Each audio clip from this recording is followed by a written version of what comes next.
ओशो को जब पूछा जाता है कि मनुष्य के विकास के पथ पर क्या संभव है कि भविष्य में किसी समय सारी मनुष्य जाति बुद्धत्व को उपलब्ध हो जाए, और यह भी पूछा जाता है कि आज मनुष्य विकास के किस बिंदु पर है।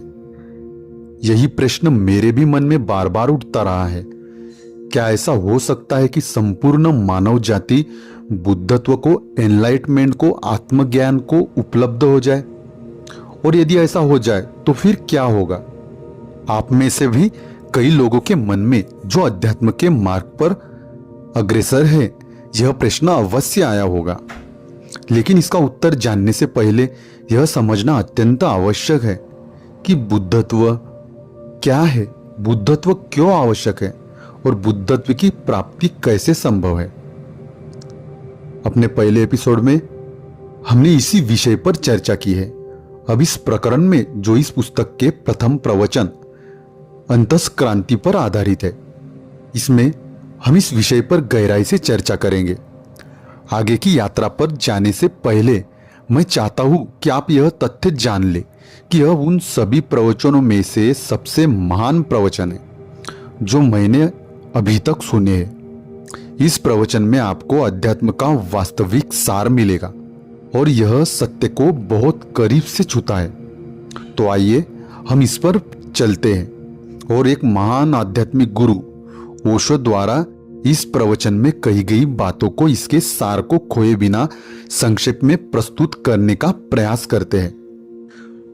ओम पूर्णमद पूर्णमिदं पूर्णात् पूर्णमुदच्यते पूर्णस्य पूर्णमादाय पूर्णमेवावशिष्यते।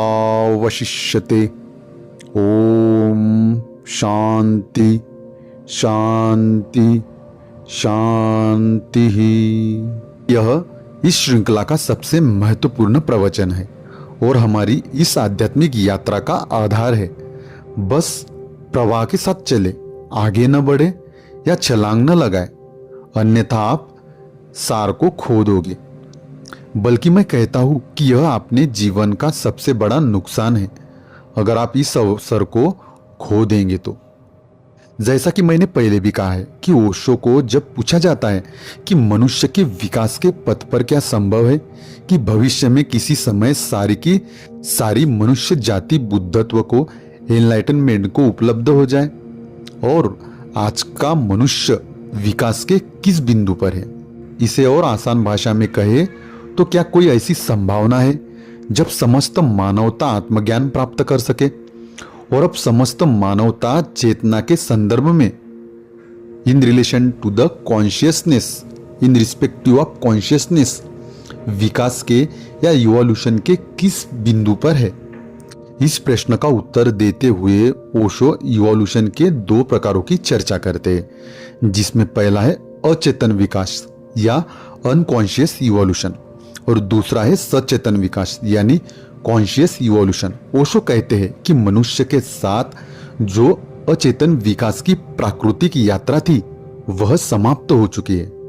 मनुष्य उस स्वचालित यांत्रिक अचेतन विकास का अंतिम उत्पाद है। मनुष्य के साथ अचेतन विकास का उद्देश्य पूरा हुआ है। मनुष्य से ही सही मायने में सचेतन विकास की शुरुआत हुई है, कॉन्शियस इवोल्यूशन की शुरुआत हुई है। मनुष्य ही कॉन्शियस इवोल्यूशन का स्टार्टिंग पॉइंट है। प्राकृतिक विकास की शुरुआत अचेतन विकास से हुई है। आइए अब हम एक एक करके समझते हैं कि अचेतन विकास क्या है और सचेतन विकास क्या है। तो सबसे पहले हम देखते हैं कि अचेतन विकास या अनकॉन्शियस इवोल्यूशन क्या है। आपको बता दें कि अचेतन विकास, यह विकास पूर्णतः स्वाभाविक, यांत्रिक और पूर्व निर्धारित होता है, जिसमें चेतना की कोई स्वतंत्र भूमिका नहीं होती। यह यांत्रिक होता है, जैसे मशीनें अपने आप चलती है, पूर्णतः निश्चित और पूर्व निर्धारित। इसमें कोई आकस्मिकता या चमत्कार नहीं होता। अचेतन विकास प्राकृतिक नियमों के अधीन होता है और यह एक स्वचालित प्रक्रिया है। इसमें विकास व्यक्तिगत नहीं, सामूहिक होता है। प्रजातियां बढ़ती है, व्यक्ति नहीं जन्मता। इसका अंतिम जैविक उत्पाद मनुष्य होता है, पर केवल शरीर और मस्तिष्क का विकास होता है, आत्मा का नहीं। यह प्रक्रिया, अचेतन विकास की यह प्रक्रिया कार्य कारण यानी कॉज एंड इफेक्ट के सटीक नियमों से संचालित होती है।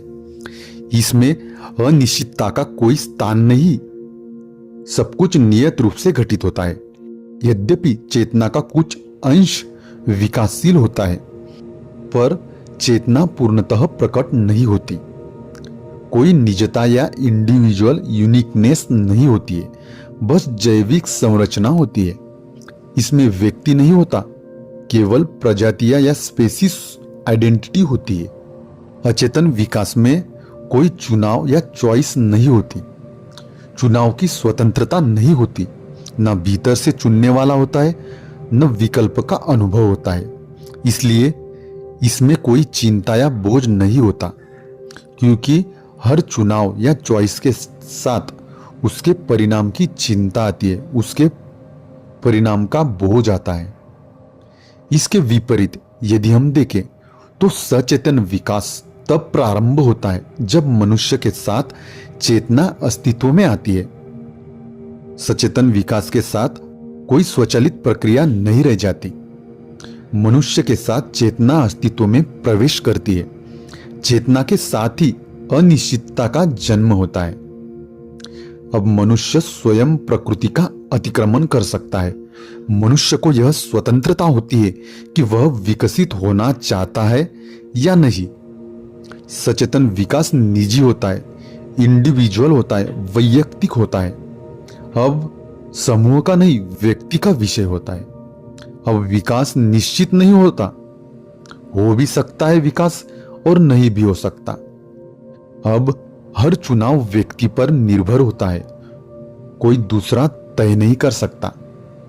चिंता एक मानवीय घटना है, क्योंकि अब चुनाव का बोझ आ जाता है। हर कार्य, हर कदम अब सचेतन प्रयास से होता है। व्यक्ति को अपने निर्णय की व्यक्तिगत जिम्मेदारी लेनी होती है। अब हर चुनाव अंतिम होता है, अपरिवर्तनीय होता है, उसे भुलाया नहीं जा सकता। आपका चुनाव ही आपका भविष्य है, वह आपके साथ जुड़ जाता है, उसका इनकार बाद में संभव नहीं होता। लेकिन हमारा जो चुनाव है, हमारी जो चॉइसेस है, वह एक प्रकार से जुआ है। हम जुआ खेलते हैं हमारे चुनाव, हमारे निर्णयों, हमारे चॉइसेस के साथ।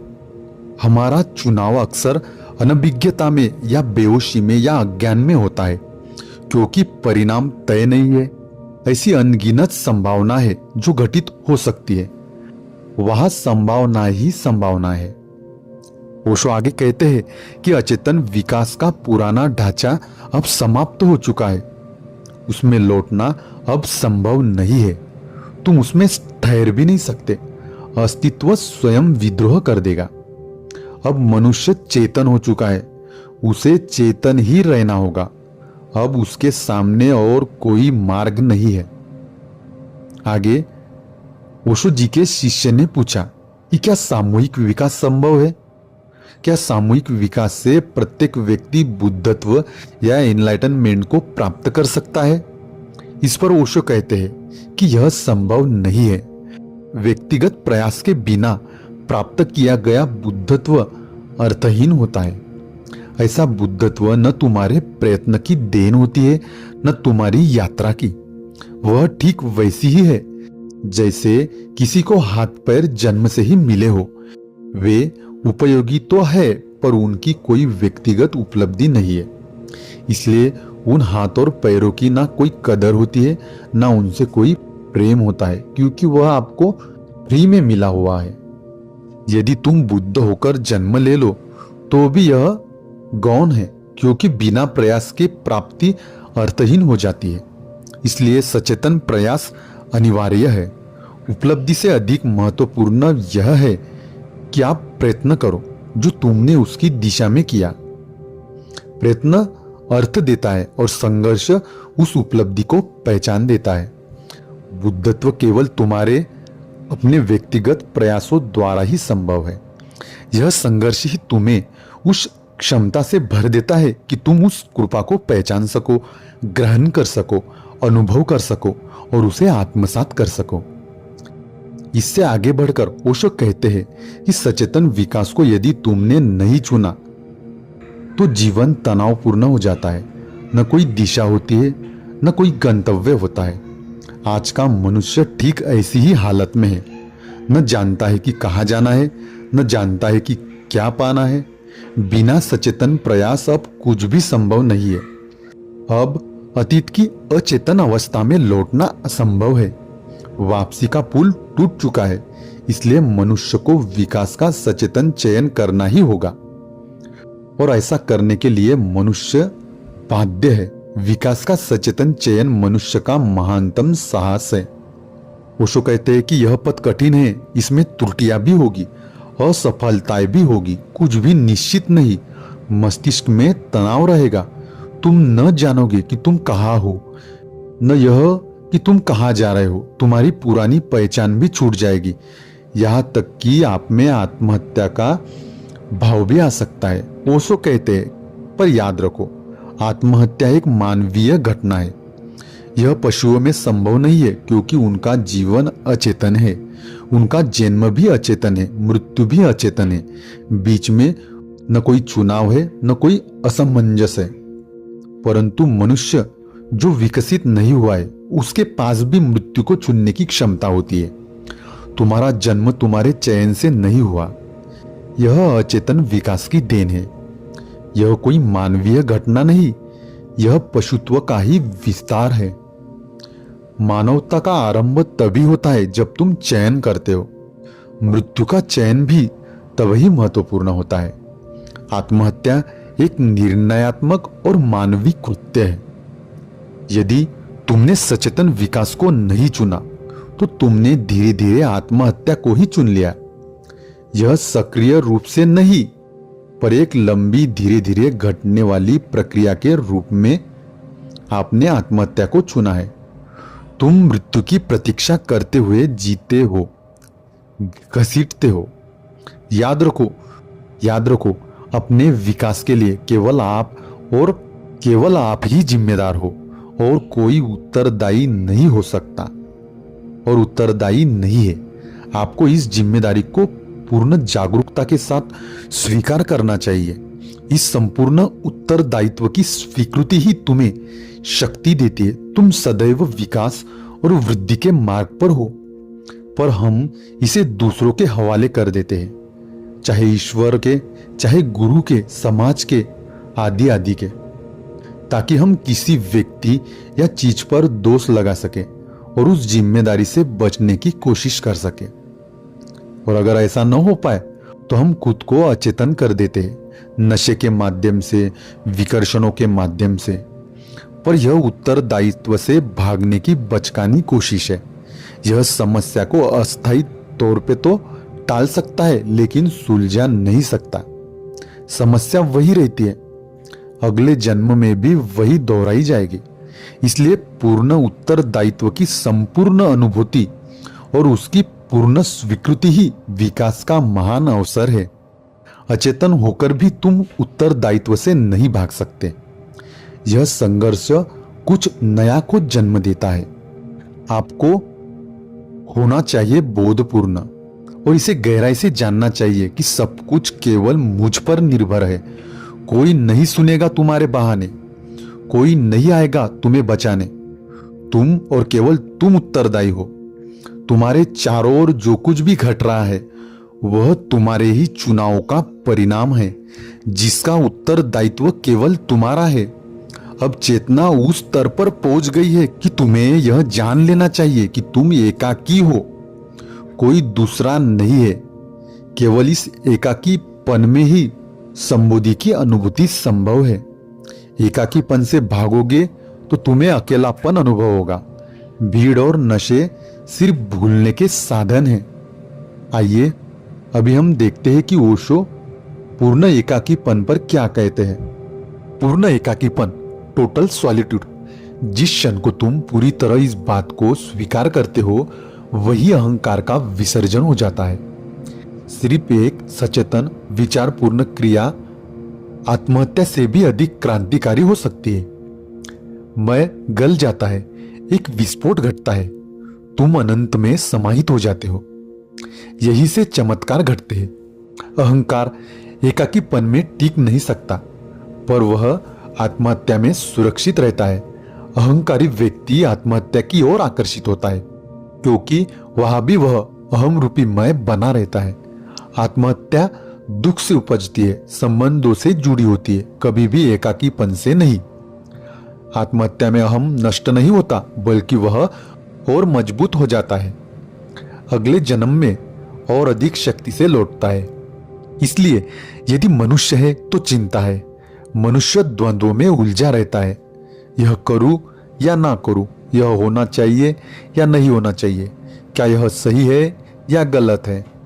और इन द्वंद्वों के बीच में ही एक विकल्प चुनना उसे अनिवार्य हो जाता है, क्योंकि ना चुनना भी एक चुनाव है। तुम्हारे पास यह चुनाव करने की आजादी नहीं है कि मैं चुनाव नहीं करूंगा, क्योंकि चुनाव ना करने का भी एक परिणाम होता है। यही सजगता, यही विवेक मानव होने की गरिमा है।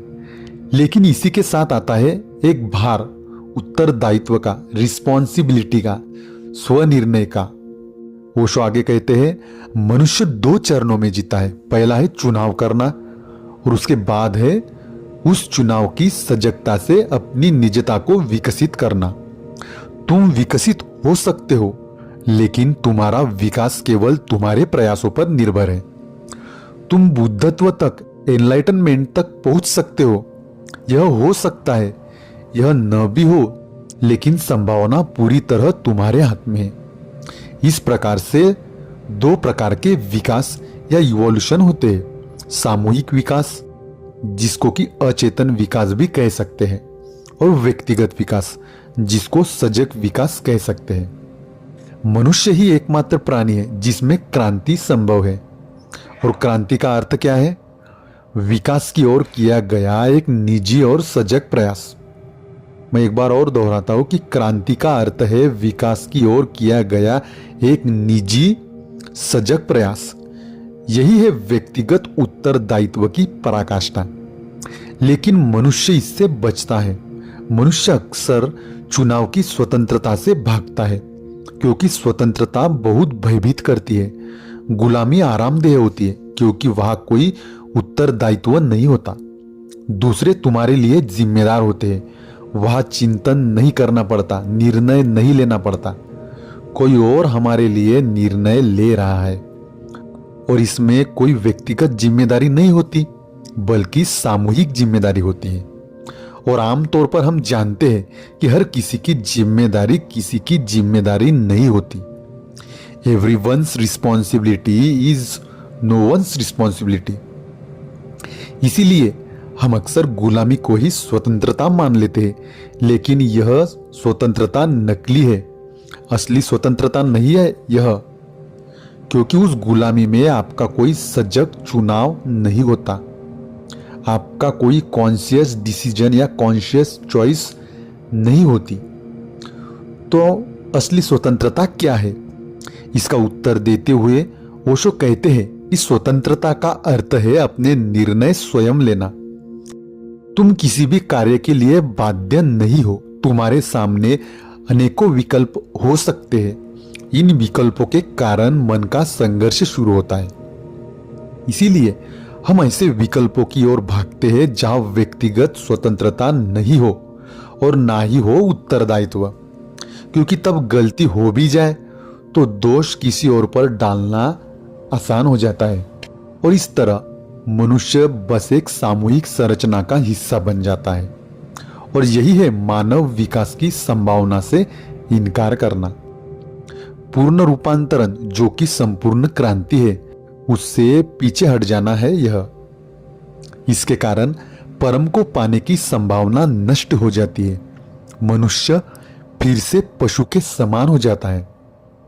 उन्होंने आगे कहा कि आगे का कोई भी विकास केवल और केवल निजी उत्तरदायित्व से ही संभव है, इंडिविजुअल रिस्पॉन्सिबिलिटी से ही संभव है।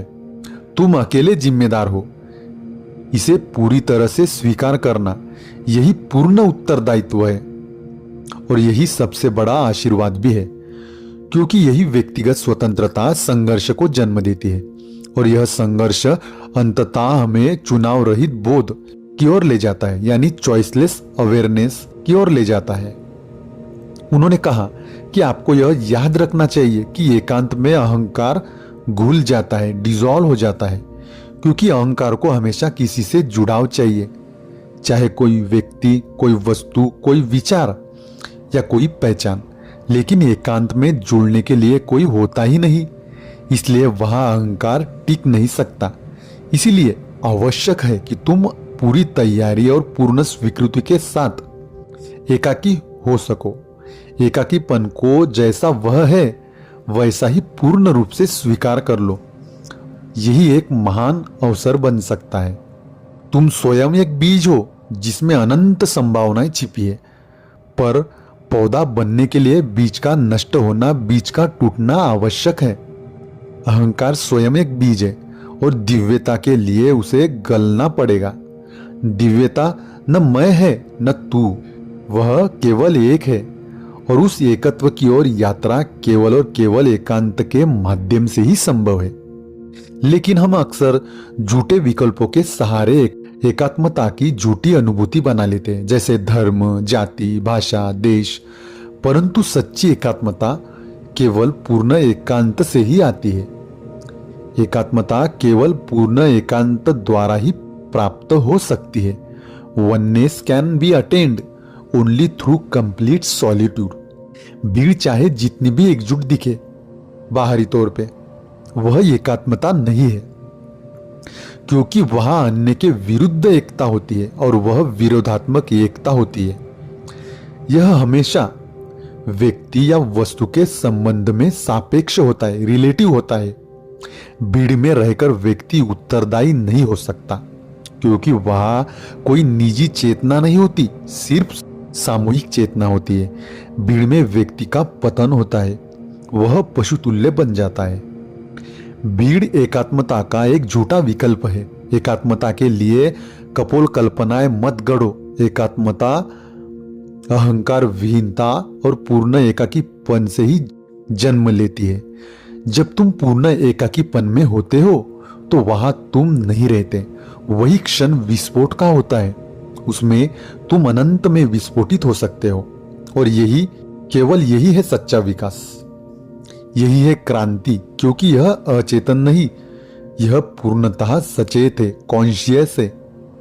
तुम अहंकार शून्य हो पाओगे या नहीं, यह तुम पर निर्भर करता है। एकाकी हो जाना ही एकमात्र वास्तविक क्रांति है और इसके लिए अपार साहस की आवश्यकता है। बुद्ध, महावीर या यीशु यही एकाकी है ऐसा नहीं है, पर यह समझना आवश्यक है कि उन्होंने घर, परिवार या संसार का त्याग नकारात्मक रूप से नहीं किया था। उन्होंने कुछ छोड़ने के भाव से त्याग नहीं किया, बल्कि वे पूर्ण एकांत की ओर बढ़े। वे उस पूर्ण एकाकीपन की खोज में थे जिसमें अंतःविस्फोट या इनर एक्सप्लोजन घटित हो सकता है। एकांत में आनंद और वहीं पर संबोधि उपलब्ध होती है। सभी समूह दरअसल उन लोगों की संरचना है जो एकाकी होने से डरते हैं। वास्तविक साहस तो यह है कि तुम अकेले हो जाने का साहस करो और यह सजग साक्षात्कार हो कि तुम एकाकी हो और तुम कुछ और हो ही नहीं सकते। या तो तुम अपने आप को धोखा दे सकते हो या फिर तथ्य के साथ जी सकते हो कि तुम एकाकी हो। तुम अनेक जन्मों तक स्वयं को धोखे में रख सकते हो और यही तुम्हें एक दुष्चक्र में फंसा देता है। परंतु जब तुम एकांत के इस तथ्य के साथ जीना शुरू कर देते हो, तब यह चक्र टूट जाता है और तुम केंद्र पर आ जाते हो। और वही केंद्र जो दिव्यता, समग्रता और पवित्रता का स्रोत है। ओशो कहते हैं कि मैं उस समय की कल्पना नहीं कर सकता जब प्रत्येक मनुष्य को बुद्धत्व उसके जन्म सिद्ध अधिकार के रूप में प्राप्त हो या सहजता से मिल सके। यह असंभव है क्योंकि चेतना सदा व्यक्तिगत होती है जबकि अचेतना सामूहिक होती है। मानव जाति ऐसा कुछ अस्तित्व में नहीं है। केवल व्यक्तिगत मनुष्य होता है, इसलिए हर किसी को स्वयं को जिम्मेदार मानना होगा और इस निजता एवं व्यक्तिगतता को स्वीकार करना होगा। ओशो कहते हैं कि सबसे पहला कार्य जो हमें करना है वह यह है कि अपने एकाकीपन को एक आधारभूत तथ्य के रूप में स्वीकार करें और उसी के साथ जीना प्रारंभ करें। यह विचार ओशो की ध्यान क्रांति की आत्मा है, जो भीतरी अकेलेपन की गहराई को स्वीकार करके एक नए आयाम में प्रवेश का निमंत्रण देती है। न कोई कपोल कल्पनाएं हो, न कोई प्रक्षेपण, न कोई गढ़े हुए बनाए गए सत्य। बस अपने एकाकीपन के साथ रहो। तुम्हारे और तुम्हारे एकाकीपन के बीच कोई कल्पना, कोई पर्दा ना हो, तो सत्य स्वतः ही तुम पर उद्घटित हो जाता है। हर तथ्य यदि उसमें गहराई से उतरा जाए तो सत्य के विस्फोट की संभावना रखता है। विस्फोट घटित हो सकता है, यह कठिन है, परंतु यही एकमात्र उपाय है। इस सत्य की कठिन स्वीकृति के माध्यम से जब तुम उस विस्फोट बिंदु पर पहुंचते हो, तभी सच्चा आनंद संभव हो पाता है। यदि यह तुम्हें पूर्व निर्मित रूप से दिया जाए तो यह अपना महत्व खो देता है, क्योंकि तुमने इसे अर्जित नहीं किया। इसलिए तुम में उस आनंद को अनुभव करने की क्षमता नहीं रहती। यह क्षमता केवल अनुशासन से आती है, और यह अनुशासन भी बाहरी नहीं बल्कि भीतर से उत्पन्न होता है। पूर्ण उत्तरदायित्व की दशा में यह अनुशासन स्वतः प्रकट होता है। जब तुम अपने प्रति पूर्ण तरह से उत्तरदायी हो जाते हो तो बिना किसी बाहरी निर्देश के तुम अपनी सहायता स्वयं कर देते हो। तुम अपनी सहायता स्वयं कर सकते हो। तब तुम्हारा हर कदम, हर कर्म अनुशासन से युक्त होता है, क्योंकि वह सजगता से जन्मा होता है और उसमें कोई बंधन नहीं, केवल अंतः प्रेरणा होती है। जब तुम अपने एकाकीपन के प्रति बोधपूर्वक सजग हो जाते हो, तब तुम दूसरों की व्यथा के प्रति संवेदनशील हो सकते हो। फिर तुमसे कोई भी गैर जिम्मेदार, अनुत्तरदायी कर्म नहीं हो सकता, बल्कि तुम हर संबंध में उत्तरदायित्व का अनुभव करने लगते हो। यदि तुम अपने एकाकीपन के तथ्य के साथ पूरी ईमानदारी से रह सको, तो तुम धीरे धीरे यह देख पाओगे कि हर व्यक्ति अंततः अकेला है। पुत्र जानता है कि पिता अकेला है, पिता जानता है कि पुत्र अकेला है, पति जानता है कि पत्नी अकेली है, पत्नी जानती है कि पति अकेला है। और एक बार जब यह बोध हो जाए तो यह असंभव है कि तुम करुणावान न बनो। तथ्यों के साथ रहना ही एकमात्र योग है, एकमात्र अनुशासन है। जब तुम मनुष्य की स्थिति के प्रति सजग हो जाते हो तो तुम धार्मिक हो जाते हो, तब तुम अपने स्वामी बन जाते हो। इस प्रकार से जो आत्मसंयम आता है वह तपस्वियों जैसा कठोर संयम नहीं होता। वह न तो थोपे हुए बंधन जैसा होता है, न ही कुरूप, बल्कि वह सुंदर होता है, स्वाभाविक और सहज होता है। जब तुम यह सचेतन रूप से समझ लेते हो कि यही एकमात्र संभव कर्म है और तुम इसे किसी और ढंग से कर ही नहीं सकते, तो वस्तुओं पर तुम्हारी पकड़ ढीली पड़ जाती है और तुम स्वाभाविक रूप से अपरिग्रही हो जाते हो। परिग्रह के प्रति आकर्षण दरअसल इस बात का संकेत है कि व्यक्ति अपने एकाकीपन को स्वीकार नहीं कर पा रहा है। जब कोई एकाकी नहीं हो पाता तो वह भीतर की रिक्तता को भरने के लिए साथ की तलाश करता है, परंतु दूसरों के साथ भरोसेमंद संबंध बनाना कठिन होता है। इसलिए मनुष्य उनकी जगह वस्तुओं में साथ खोजने लगता है। इस प्रकार कब्जा करने की प्रवृत्ति वस्तु की ओर मुड़ जाती है। फिर धीरे धीरे व्यक्ति दूसरे मनुष्यों को भी वस्तुओं में बदलने का प्रयास करता है, ऐसा कुछ करके ताकि वे अपनी निजता, अपनी व्यक्तित्व को खो दे। पति के लिए पत्नी और पत्नी के लिए पति एक वस्तु बन जाते हैं। संपत्ति, अधिकार या स्वामित्व की भावना में बदल जाते हैं। लेकिन जब तुम अपने एकाकीपन के प्रति सजग हो जाते हो तो तुम दूसरों के एकाकीपन के प्रति भी संवेदनशील हो उठते हो और तब तुम्हें गहराई से यह अनुभव होता है कि किसी और पर अधिकार करना एक प्रकार का अतिक्रमण है, एक आध्यात्मिक अपराध है। ऐसी सजगता में तुम कभी किसी को विधायिक ढंग से त्याग नहीं करोगे, बल्कि प्रेममय रूप से तुम प्रेमी हो सकते हो, लेकिन पति या पत्नी नहीं। यह विचार ओशो की उस दृष्टि को उजागर करता है जहां संबंध स्वामित्व नहीं बल्कि पूर्ण स्वतंत्रता में आधारित होते हैं।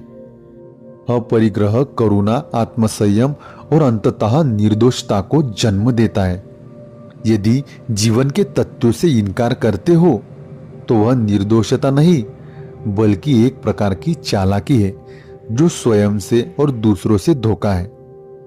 जब तुम साहसपूर्वक जीवन के तथ्य को जैसे वे हैं वैसे ही स्वीकारना सीख लेते हो तो तुम स्वभावतः निर्दोष हो जाते हो।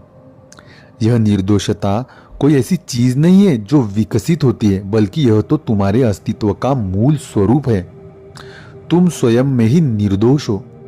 ओशो कहते हैं, मेरे लिए यदि कुछ प्राप्त करना है तो वह केवल निर्दोषता है। निर्दोष हो जाओ तो दिव्यता निरंतर तुम्हारी ओर प्रवाहित होती रहेगी। निर्दोषता ग्रहण करने की पात्रता है, दिव्यता का अंश बनने की योग्यता है। इसे अभ्यास से प्राप्त नहीं किया जा सकता, क्योंकि अभ्यास सदा सोच, विचार और गणना पर आधारित होते हैं। अभ्यास बुद्धि का क्षेत्र है, हिसाब किताब का संसार है, परंतु निर्दोषता कभी भी हिसाब किताब से नहीं आती। निर्दोषता तो धार्मिकता है। यह सच्चे आत्मबोध का चरम उत्कर्ष है। यह केवल सचेतन क्रांति के माध्यम से ही संभव है। यह सामूहिक अचेतन विकास से घटित नहीं हो सकती। निर्दोष हो जाओ तब अतिथि, वह दिव्यता, वह सत्य, वह परम अपने आप तुम्हारे भीतर उतर आएगा। मनुष्य एकाकी है, उसे चुनने की स्वतंत्रता प्राप्त है। स्वतंत्रता का अर्थ क्या है? किसी एक विकल्प को चुनने की स्वतंत्रता। चुनाव का तात्पर्य क्या है? हमेशा एक द्वंद्व, या तो यह या वह। इसका अर्थ यह नहीं कि तुम सदा शुभ या अच्छे को ही चुनने के लिए स्वतंत्र हो।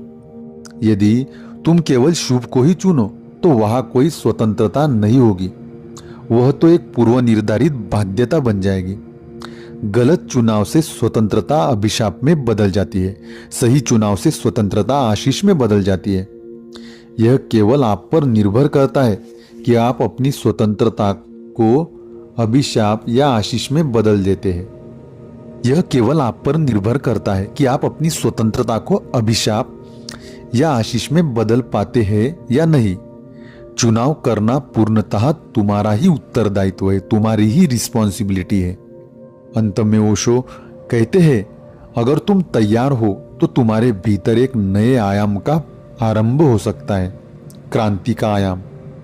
विकास समाप्त हो चुका है, अब क्रांति की जरूरत है, जो तुम्हें उसके प्रति खोल दे, जो उस पार है। यह एक निजी व्यक्तिगत क्रांति है, एक अंतस क्रांति।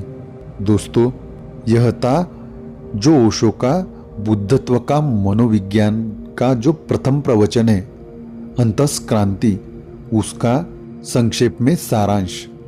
यह बहुत ही महत्वपूर्ण प्रवचन है। इसे बहुत ही ध्यानपूर्वक सुने, एकाग्रता से सुने। जब तक आपको समझ में नहीं आता तब तक बार बार इसे सुने, इस पर मनन करें, चिंतन करें और इसे अपने जीवन में उतारने का प्रयास करें। दोस्तों, यदि आप हमारे वीडियो से लाभान्वित हो रहे हैं तो कृपया हमारे चैनल को लाइक, शेयर और सब्सक्राइब जरूर करें। आपका एक सब्सक्राइब यानी आपका उस बुद्धत्व की दिशा में लिया गया एक सचेतन चुनाव है। इसलिए लाइक, शेयर और सब्सक्राइब करने का सचेतन चुनाव करें और बुद्धत्व की दिशा में, एनलाइटनमेंट की दिशा में, आत्मज्ञान की दिशा में, उस परम प्यास को संतुष्ट करने की दिशा में एक कदम आगे बढ़ाएं। हम आपके साथ ही हैं। धन्यवाद। ओम शांति शांति शांति।